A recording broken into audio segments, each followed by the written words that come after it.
Hello and welcome back. We're just going to continue with looking at the admin settings of our new store. Now, so far we've done general, payment providers and checkout.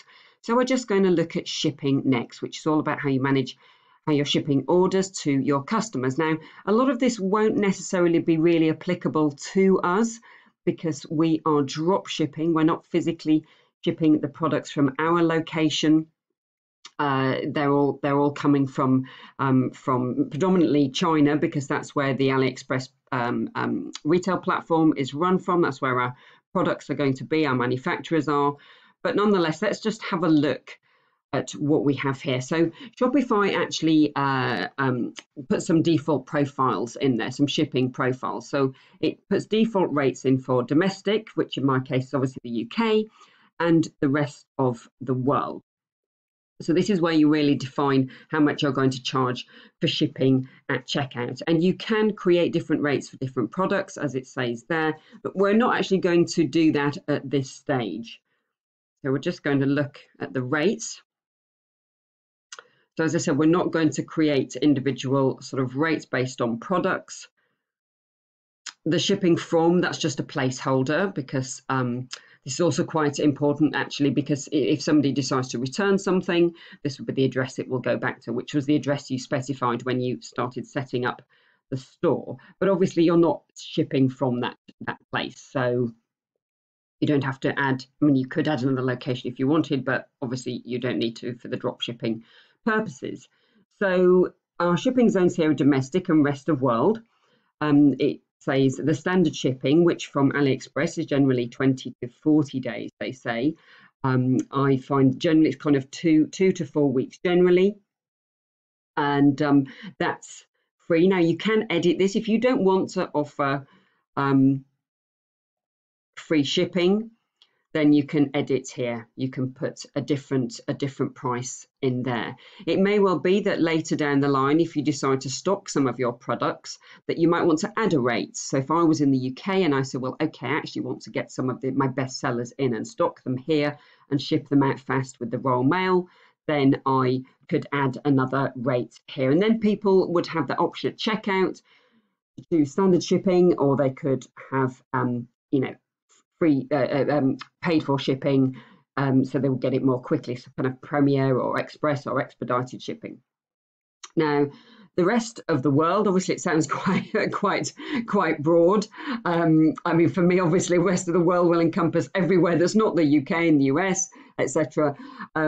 But yeah, so the rest of the world at the moment, I have it as free. Now if it shows up for you as having a price attached to that, which it may well do, you can edit the rates. You might decide that actually domestic shipping you're going to be free, but if you're shipping it to other countries, particularly if it's going to be quite expensive, when we've done our research on the products, you might find actually some of the products I'm shipping to certain parts of the world are going to be it maybe is going to cost me $3-4 or something. So you might want to actually move from free shipping. You might want to specify a rate there.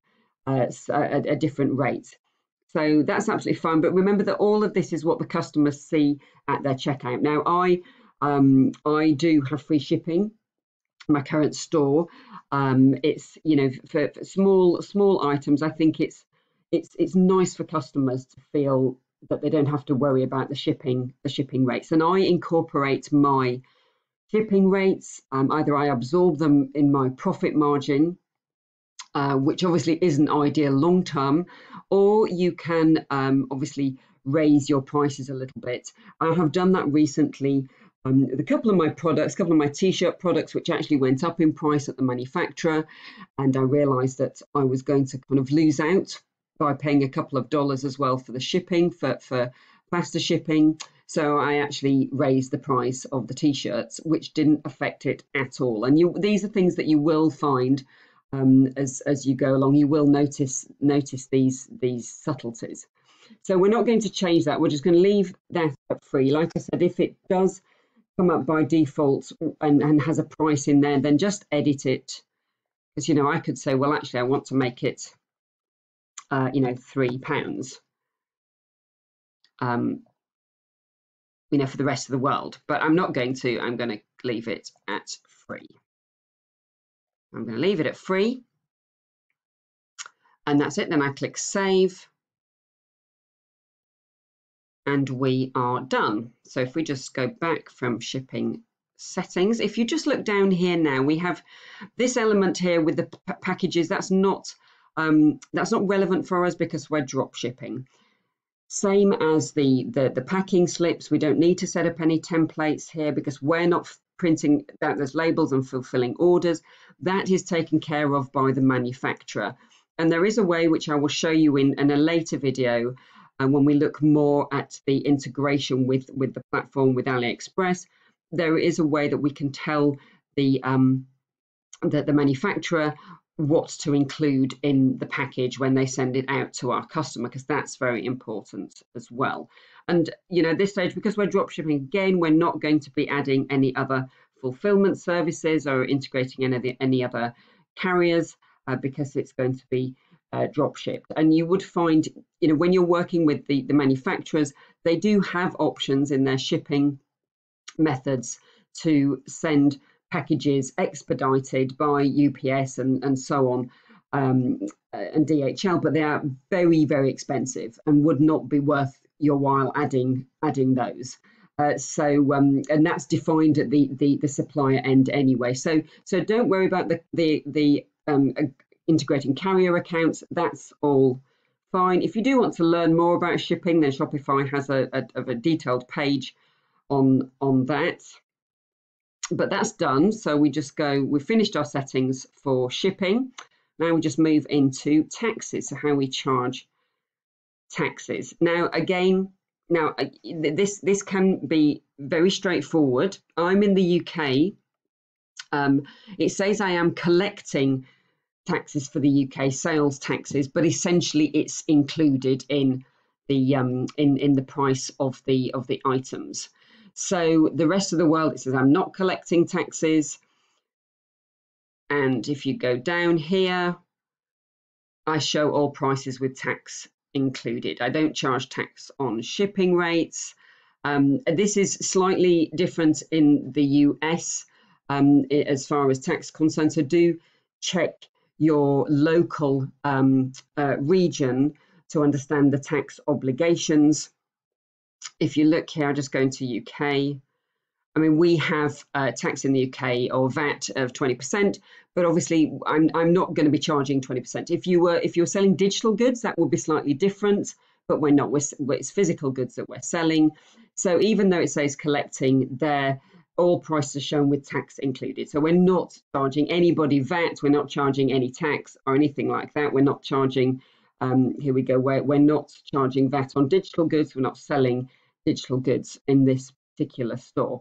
So if it's defaulted to that, just don't worry. That's all absolutely fine. Just make sure that this box here is ticked, show all prices with tax included, because that as well, even as a UK store, I'm delivering to customers in the US, but I don't want them to feel that they're getting charged tax on top as well, because we're not doing that. But if you are unsure, then check your local tax regulations, especially in the US. So that's all fine. So there's nothing else we actually need to do there. So just go back to our settings. And now we're going to go in locations. Now, again, straightforward. You can add other locations if you wish, but obviously, it's default, which is my location when I set up the store, but I'm not stocking inventory. I'm not fulfilling orders from here. So that's, kind of irrelevant when we're drop shipping because we're not fulfilling from that particular place, but that will often show up that you're fulfilling orders from there when actually you're not. Of course, it's coming from China. So of course, this is very useful if at some point you decide that you're going to have, like, say you had a brick and mortar store, or you had two stores and you wanted to add some locations.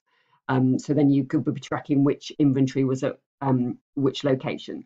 So that's only relevant for that. It's not relevant for us at this stage. So that's all okay. Now, notifications is a very interesting one, actually, because Shopify has these great notifications that are built in for customers. right from the word go. So these are automatically sent out to the customer. So there's an order confirmation. There's also, if there's a cancelled, for example, if they cancel their order, or if you offer a refund, etc. So they send these. They have these templates already set up. Let me just go down to abandoned checkout, for example, because some you won't. I mean, point of sale exchange receipt is not going to be relevant for us because we're not, and point of sale, we're not doing point of sale, we're drop shipping. If you go into abandoned checkout, for example, so it just shows the code, the HTML code there. You don't need to worry about changing any of that at all. That's the joy of Shopify. So it says complete your purchase. So somebody's left stuff in their cart. And as we went in the checkout process, obviously we already defined, if you remember, think back to the checkout tab, we said that we're going to say 10 hours after somebody's abandoned their checkout, which obviously could change that time frame. Then this is what they're going to get. So if you preview it, just have a little look. You've got the best kitchen stuff. You left items in your cart. Hi, whoever. You added to your shopping cart. You haven't completed your purchase. Items in your cart, and you can get them to visit the store, and then that takes them straight back to their cart to complete their purchase. It has what was in their cart. Interesting example here, sunglasses and a lounger. So maybe you've got a holiday store. And also if people at that stage go, oh gosh, I don't want to, this was a mistake, I don't want to receive these reminders, that's annoying, they can unsubscribe. And Shopify has all of that legality built into their store, which for us in UK and Europe, it's particularly important for GDPR purposes. But also if you're in the US and your store's in the US, but you're selling to countries in the UK and in the EU.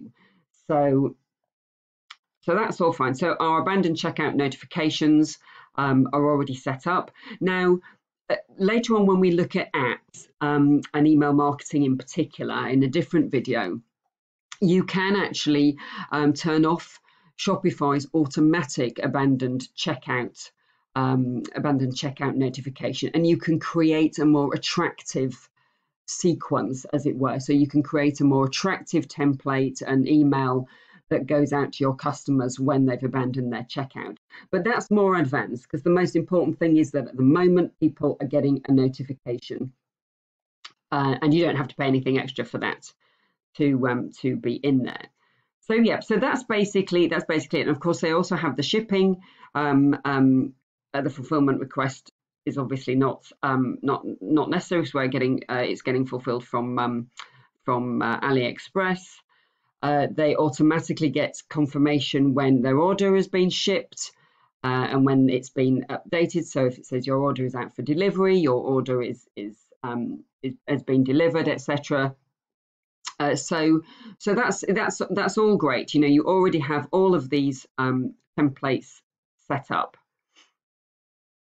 You can look at them as well by clicking into each one of them. So here you go, delivery, shipment out for delivery. I have these checked anyway, but obviously they're automatically checked. Shipment delivered. So if there's tracking information, then that tells them, which invariably the manufacturers will give a tracking number. I haven't had any situation where a manufacturer hasn't given a tracking number, and generally the shipping methods that we use will have tracking methods as well. So your customers are informed all along the way that their shipments are kind of on the way, out for delivery, etc. And also your customer notifications, they're welcome. So when they've set up, now like I said, you can go into these, you can preview them. That's obviously the HTML. You can preview them. Now it is quite a basic one, but obviously when you're just starting, that's absolutely fine. If you feel more adventurous later down the line, and you set up you integrate a different email marketing app, then you can make something look a bit prettier. But for now, you could just click on those and just see what they look like. But like I said, a bunch of notifications are already set up, which is fantastic. You can also send yourself a test notification to see what they look like. I also have desktop notifications, so I receive notifications on my email when I get new orders. So yeah, but you can set that up, but you don't need to set that up for now. And webhooks, we will look at that at a later time. So don't focus on this area yet. Don't panic. The most important thing is that our notifications are all there, and we can go and click in each one and have a little look at them whenever we wish. So that's our notifications. Now, files is very straightforward. People who are selling goods from their location may well have all their images or videos and so on. Obviously, we don't have any files uploaded as yet. And a lot of the images that we have in our store will be imported from the manufacturer's product image database. So that's files. Our sales channels, at the moment, we just have online store because we're just, that's the only channel that we'll be selling on. Later down the line, we can integrate some other sales channels, which we will take a look at. Facebook shop in particular. You can have a shop on your Facebook page, and then people can click on those products and then click through to buy them. Instagram, I do have on my Mercury Girl store, I have my Facebook shop and Instagram linked. So I actually have a shop products feature on my Instagram account as well. But there are these other channels that you can enable when you've got up and running. Obviously, point of sale doesn't apply because we're drop shipping.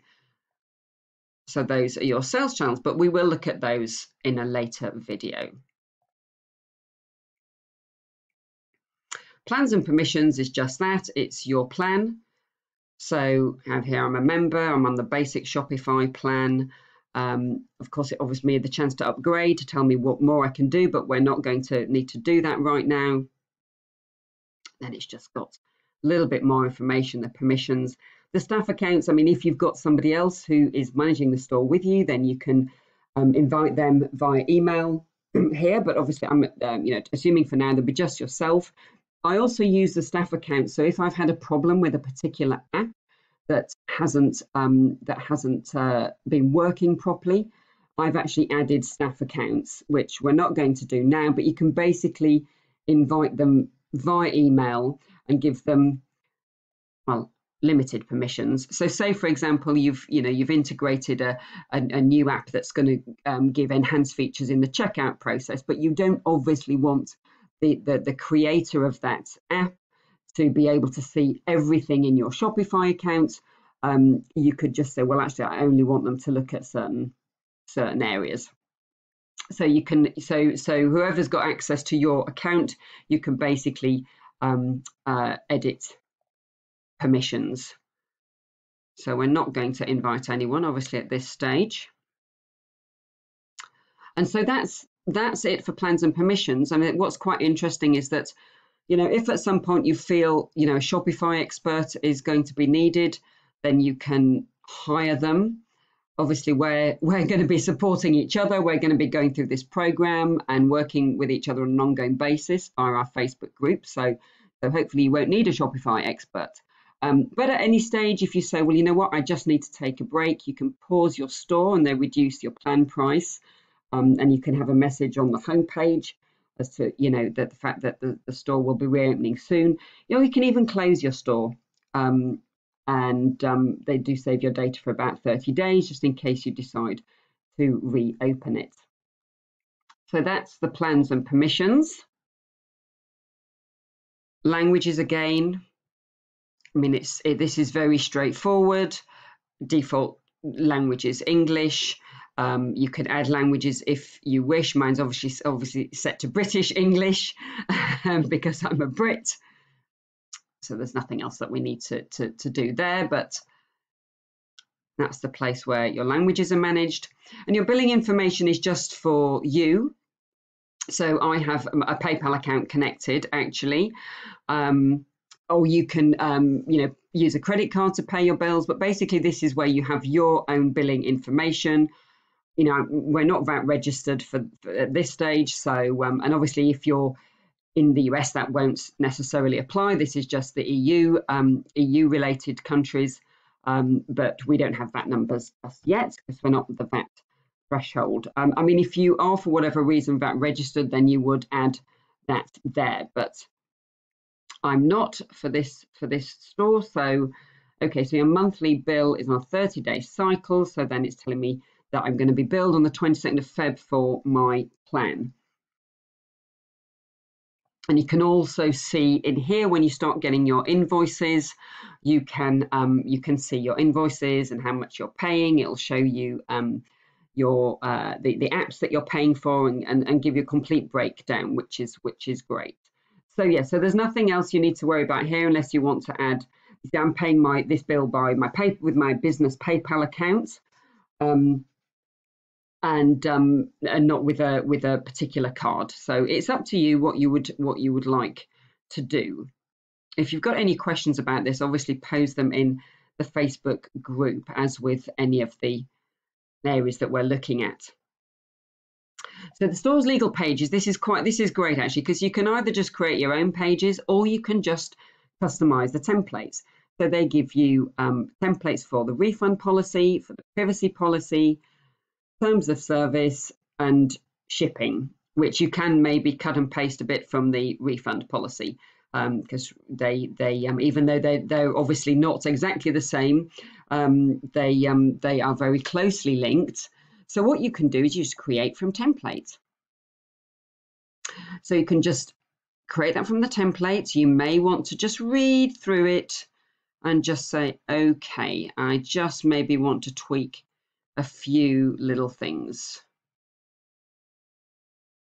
Now, as it says, you contact us at this address. Well, you will probably want to change that later when you've got your domain sorted out. And if it just exchanges, you may not want to exchange. It's up to you. You may just want to do refunds. But to start with, you can actually just put this in. There is a shipping section here. So like I said, you can just cut and paste that shipping section into the bottom here if you would like. So if we go here, if we just copy and paste, rather not cut and paste.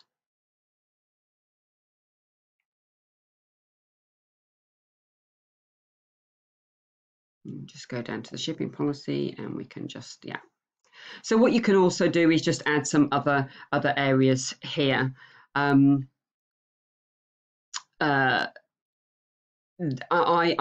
normally add here that, because that's talking about exchange products, but I normally have added something in there to do with how long it takes and the countries. If it's domestic UK, it'll take this time. If it's shipping to another sort of more kind of remote part of the world, it might take a bit longer. But what I will do is provide a separate document which will give you more text around the shipping elements, because I firmly do believe that it's actually better to give people the full picture of shipping, because that just prevents people from coming back to you and saying, hey, hang on, I just ordered it 3 days ago and I still haven't had a shipping update. Well, no, because it may not have been shipped yet by the manufacturer. So it just kind of preempts those questions from people. So yeah, so you can just type your privacy policy, create from the template.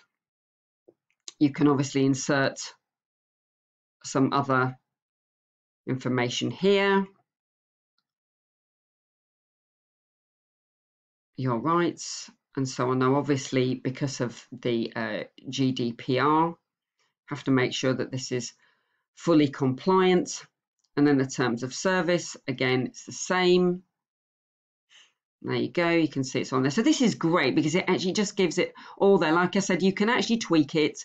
There are certain areas, and I will say it's probably got to be very watertight for the UK and EU as far as GDPR is concerned. So just need to make sure that people understand that the information that's collected is obviously used just for the purpose of shipping their orders to them, and that you would obtain their consent to market to them in terms of the email notifications and so on. So, but obviously they can sign and opt into that when they make a purchase or when they create an account. So that's all done. That's all done. So we've created our legal pages, which is great. So we just click on save.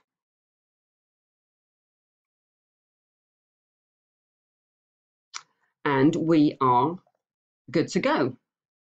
So congratulations, you've actually completed the settings part of the process. You've done all this basic setup at the back end for your Shopify account. And the next thing we're going to be looking at is how you start to make some customizations to the front end of your online store. So thanks very much. If you have any questions about all of this, please post them in our Facebook group. And otherwise, I will see you on the next video.